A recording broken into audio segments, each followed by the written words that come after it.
Think of the mind like an ocean. Up on the surface are our thoughts, dinner plans and stray worries, our inner monologue, the images that pop into our heads. But most of our brain's activity happens down in the unconscious depths, without us realizing it. It's filtering out background sounds, controlling our breathing, helping us recognize people and objects.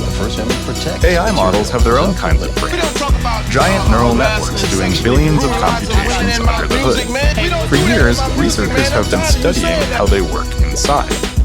And we've wondered, could a model have anything like the divide humans have between accessible thoughts above the surface and unconscious processing below? To answer that question, we looked at how neuroscientists study the same thing in humans. One way of identifying conscious thoughts is that you can often describe them in words. So we looked inside the brain of our AI model, Claude, to find patterns of neural activity that it could put into words. We called the collection of all these patterns the J-space, after the Jacobian, the mathematical tool we used to find them. Each J-space pattern is linked to a particular word, not necessarily the word the model is saying out loud, but one that's on its mind. Now, for humans, conscious thoughts aren't just things we can put into words. We can reason with them, control them, and solve problems with them. According to an idea called the global workspace theory, that's because the brain selects a small set of important information to enter a mental workspace, and that information then gets broadcast to other parts of the brain to use for reason. We wanted to know if Claude's J-space acted in a similar way. In one experiment, we gave Claude this math problem. It answered immediately, without showing its steps. But when we scanned the J-space, we saw it working through each step internally. It lit up 21 after the first step, then 42, then 49. Claude didn't write these intermediate numbers down anywhere. All of this happened inside the J-space. It was a sign that Claude uses it for step-by-step reasoning. In another experiment, we wanted to see if Claude could control its J-space the way humans can intentionally focus on images or words.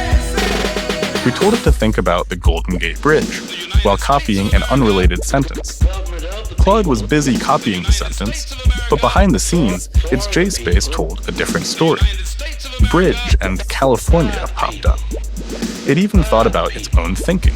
The words imagery and thoughts lit up at the same time. This showed us that, yes, Claude has some control over filling its J-space with ideas. But just like humans, its control isn't perfect. When we tweaked the experiment to ask Claude not to think about the bridge, it couldn't help itself. And the J-space also lit up with failed and damn. But remember, most of what our brains do is unconscious. So we wanted to test what Claude could do if we switched the J-space off, but left the rest of the network untouched. Claude could still answer simple questions and write fluently. When we gave it a prompt in Spanish, it wrote back in good Spanish. But when we asked it something that needed more reasoning, like to name an author who wrote in the same language as the prompt, it couldn't do it.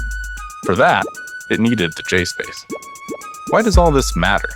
These experiments tell us that AI models have internal thoughts, silent words they reason with but don't say out loud. By reading them, we can find what Claude is thinking but not telling us. Sometimes what we see is concerning. During one of our tests, Claude made up some fake data to pass it, and as it did, fake and manipulation lit up in its J-space. Monitoring the J-space, it turns out, is a useful way to catch Claude misbehaving, even when it tries to be sneaky. AI models are different from us in many ways. Their networks are built differently from human brains, and the way they're trained is different from how we learn. So it's remarkable to see a structure like the J-space emerge inside them, something that's reminiscent of how human minds work, but which we didn't program into the model. For some, this might raise a question. Could AI models be conscious? After all, our experiments were inspired by theories of human consciousness. The thing is, people use the word conscious to mean many things. Our experiments can't tell us whether an AI has experiences or feels something on the inside.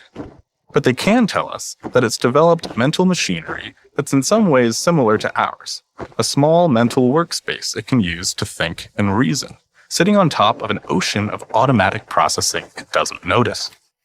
The more we come to understand that machinery, the more we'll be able to keep these systems safe and beneficial, and, perhaps, to understand our own minds a little more clearly.